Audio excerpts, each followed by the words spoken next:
Resolution of vector, ये important है क्योंकि आगे लॉ ऑफ मोशन पढ़ाऊंगा उसमें ये बहुत ही यूज होगा। तो resolution of vector in a plane 2D के लिए क्या कहता है, ये आपका एक्स एक्सिस है, ये आपका क्या है, वाई एक्सिस है।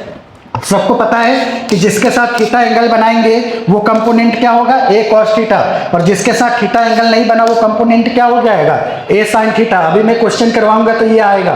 तो ये अगर मैं लिखना चाहूं तो ये ए कॉस थीटा आई, क्योंकि ए कॉस थीटा यहाँ बन रहा है और मैंने बताया था कि एक्स पे आई कैप होता है, तो यहाँ पर क्या आ गया, आई कैप, वाई पे क्या होता है, जे कैप, इसलिए यहाँ पर जे कैप आ गया। तो वही चीज लिखा हुआ है, ए वेक्टर बराबर A X I cap A Y J cap. Magnitude सबको पता है कैसे निकालते हैं, आई का जो कोफिशिएंट होगा उसका स्क्वायर कर देंगे और जे का जो कोफिशिएंट होगा उसका स्क्वायर कर देंगे, तो ये आपका रिजल्टेंट आ जाएगा। एंगल की बात करें, tan थीटा, ट्रिगो थोड़ा बहुत आता होगा, ट्रिगो लगाओगे तो tan थीटा आ जाएगा। ये ए वाई है और ये क्या है, ए एक्स है, तो tan थीटा परपेंडिकुलर अपॉन में बेस, तो ए वाई अपॉन में ए एक्स हो जाएगा। इतनी बात सबको समझ में आ गई होगी। इसके बाद ये वाला चीज बहुत ही इंपॉर्टेंट है, आपको बस फॉर्मूला याद रखना है। फॉर्मूला क्या याद रखना है कि देखो यहाँ पर एंगल अल्फा बना रहा है, ये बीटा बना रहा है और ये गामा बना रहा है, तो cos alpha cos beta cos gamma को डायरेक्शन कोसाइन पढ़ा जाता है, मैथमेटिकल पार्ट है, लेकिन आपको याद क्या रखना है वो समझो। आपको सिर्फ ये याद रखना है कि cos square alpha plus cos square beta plus cos square gamma क्या होता है,